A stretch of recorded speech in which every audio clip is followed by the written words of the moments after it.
அனைவருக்கும் வணக்கம். எல்லாரும் எப்படி இருக்கீங்க? நாங்க ரொம்பவே நல்லாயிருக்கோம். இந்த வீடியோ வந்துட்டு இன்றைக்கி வீடியோ எடுக்கணும் அப்படின்னு சொல்லிட்டு மைண்ட் செட்டே கிடையாது. நார்மலா வந்துட்டு எப்பவும் போல் வீட்டில் இருந்துருச்சு. அம்மிக்கு ஜூஸ் போடுறது, சமைக்கிறது அந்த மாதிரி தான் பண்ணிகிட்ருந்தேன். அம்மியும் பாப்பாவும் வந்துட்டு சும்மா விளையாட்டுக்காக அந்த ஜூஸ் போடுறதெல்லாம் வந்து ஷார்ட்ஸுக்கு எடுக்கிறேன் அப்படின்னு சொல்லிட்டு மொபைல் எடுத்துகிட்டு கேமராவை அங்கேயும் இங்கேயும் சுற்றிட்டு இருந்தாங்களா.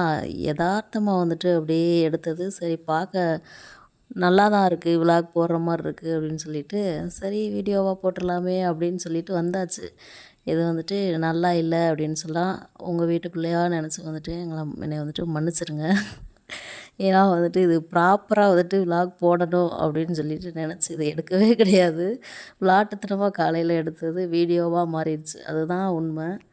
அம்மிக்கு வந்துட்டு ஸ்கூலுக்கு அனுப்புறது மார்னிங் ரொட்டீன் தான் பார்க்க போகிறோம். இன்றைக்கி வந்துட்டு அம்மிக்கு கருவேப்பிலை ஜூஸ் கொடுத்தாச்சு. தினமும் ஒவ்வொரு ஜூஸ் கொடுக்குறது அம்மிக்கு. என்னென்னா நெல்லிக்காய் ஜூஸ், அப்படி இல்லைன்னா கேரட் ஜூஸ், அப்படி இல்லைன்னா தேங்காய் பால், இல்லைன்னா கருவேப்பிலை ஜூஸ், அந்த மாதிரி வந்துட்டு ஒவ்வொரு நாளைக்கும் ஒவ்வொரு ஜூஸ் மாற்றி மாற்றி கொடுக்குறது. இன்றைக்கி வந்துட்டு சாப்பாடு, பூண்டு குழம்பு எல்லாமே வச்சுட்டு அதுக்கப்புறமா கருவேப்பிலை அம்மியை எழுப்பி அம்மி குளிச்சு விட்டு அதுக்கப்புறம் கருவேப்பிலை ஜூஸ் போட்டு அம்மி கொடுத்தாச்சு. அம்மிக்கிட்ட இருக்க ஒரே ஒரு நல்ல விஷயம் என்னென்னா, என்ன மாதிரி கஷாயம் கொடுத்தாலும் குடிச்சிருவான். கஷாயம் இந்த மாதிரி ஜூஸ்லாம் குடிக்கிறதுக்கு வந்துட்டு அம்மிட்ட கெஞ்சணுன்ற அவசியமே கிடையாது. இது கண்ணுக்கு நல்லது குடிச்சிரு, இது ஸ்கின்னுக்கு நல்லது குடிச்சிரு, இது வந்துட்டு இது குடித்தா முடி நல்லா வளருமா, இது குடித்தா கலர் ஆயிடுவியாமா அப்படின்னு சொன்னால் மட்டும் போதும். அது எப்படி இருந்தாலும் குடிச்சிருவான். நீங்களே பார்த்துருப்பீங்க. ஒரு ஜூஸ் டம்ளர் நிறையா கருவேப்பிலையை அரைச்சி வேறு எதுவுமே அதில் போடலை. அப்படியே ராவை அடித்து வடிகட்டி கொடுத்தாச்சு. கொஞ்சமாக தண்ணி ஊற்றி அப்படியே குடிச்சிருவான். நல்ல பிள்ளையா சொல்கிறது எல்லாமே கேட்டுக்குவான். அது தொல்லையே இல்லை அம்மிட்ட. சாப்பாடு எல்லாம் பேசனில் கொட்டி வச்சுட்டு அதுக்கப்புறம் பூண்டு குழம்பு ஆல்ரெடி பண்ணி வச்சுருந்தேன். அதையும் இறக்கிட்டு வீட்டில் வந்துட்டு இன்றைக்கி வந்துட்டு முட்டை இல்லை. அதுக்கப்புறமா தான் பாப்பாட்ட சொல்லி வாங்கிட்டு வர சொல்லி லேட்டாக தான் இது பண்ணிகிட்டு இருந்தது. முட்டை மட்டும் இல்லைன்னா வீடே என்னத்தையோ இழந்த மாதிரி இருக்கும். எப்படி வாங்க மறந்தேனே தெரில. அந்த வீட்டுக்கு வந்ததுலேருந்து இன்னுமே நான் ப்ராப்பராக காய்கறி வாங்கலை, முட்டை வாங்கலை, எதுவுமே வாங்கலை. அப்பப்போ பக்கத்தில் ஒரு கடை இருக்குது, போய் வாங்கிட்டு அப்படியே ஓட்டிகிட்ருக்கேன். மம்மி வந்துட்டு லஞ்சுக்கு புளிசோறு வேணும் அப்படின்னு கேட்டான். கிட்டத்தட்ட புளியோதரையும் பூண்டு குழம்பும் ஒன்று தான்.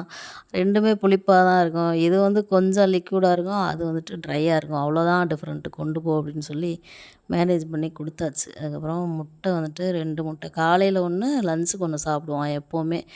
காலையில் இட்லி சாப்பிட்டனால வந்துட்டு முட்டை வேணாம் அப்படின்ட்டு, அதனால் 2யுமே லஞ்ச் பாக்ஸில் வச்சிடலாம் அப்படின்னு சொல்லிட்டு கட் பண்ணால் எவ்வளோ நேரம் வச்சேனே தெரில. எனக்கு தெரிஞ்ச ஒரு 10 நிமிஷம் வச்சதா நினச்சி நானாக அடுப்பை ஆஃப் பண்ணிட்டேன்.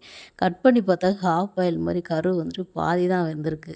இப்படி வந்திருந்தாலும் அம்மிக்கு வந்துட்டு ரொம்ப பிடிக்கும். நான் வந்துட்டு லஞ்ச் பாக்ஸ்லாம் மூடி வச்சுட்டு இதில் வந்துட்டு பேக்கில் எடுத்து வைக்க போகும்போது காமிக்கலாம் அம்மிட்டன்னு சொல்லிட்டு கூப்பிட்டு காமிச்சேன்னா உடனே எனக்கு ஒரு வாய் அப்படின்னு கேட்டான். அப்படியே ஜெல்லி மாதிரி இருக்குது, சூப்பராக இருக்குது, சூப்பராக இருக்குது அப்படின்னு சொன்னான். சரி 2யுமே காலி பண்ணிட்டு வந்துரு ஓகேவா அப்படின்னு சொன்னேன். சரி ஓகே அப்படின்ட்டான்.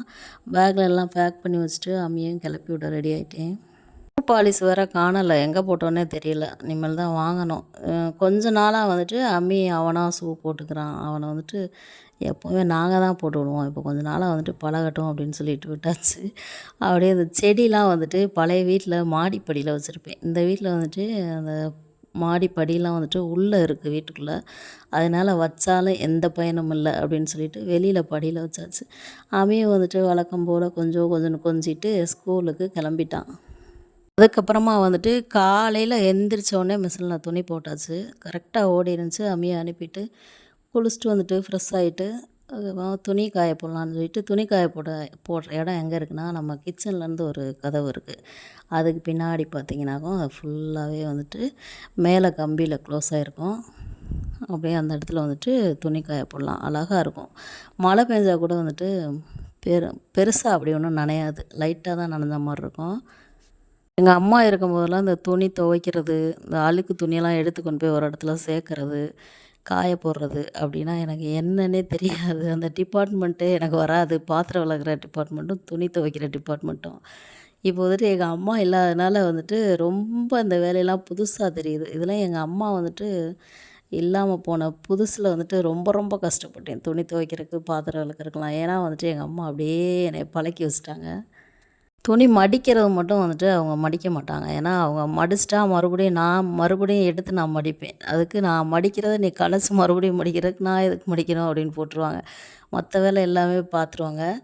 சரின்னு சொல்லி துணிலாம் காய போட்டு காலையில் 7 மணிக்கெலாம் ஒரு அண்ணா வந்துட்டாங்க. பின்னாடி வந்துட்டு அந்த இடம்லாம் க்ளீன் பண்ண சொல்லி ஹவுஸ் ஓனர் அண்ணா சொல்லியிருந்தனால க்ளீன் பண்ணிகிட்டு இருந்தாங்க. சரி அவங்கள்ட்டயே போயிட்டு டீ வேணுமா, காஃபி வேணுமா, தண்ணி எதுவும் வேணுமா அப்படின்னு கேட்டேன். இப்போதைக்கு வேணாம் அப்படின்ட்டாங்க. சப்போஸ் வேணும்னா தயங்காமல் கேளுங்கண்ணே நான் இருக்கேன் அப்படின்னு சொல்லிட்டு வந்தாச்சு. அதுக்கப்புறமா இந்த வேலையெல்லாம் முடிச்சுட்டு இன்னும் பாத்திரம் விளக்கல, வீட்டுக்கூட்டில் இவ்வளோ வேலை பெண்டிங் இருக்குது. அதுங்காட்டி 11 மணி ஆயிடுச்சு.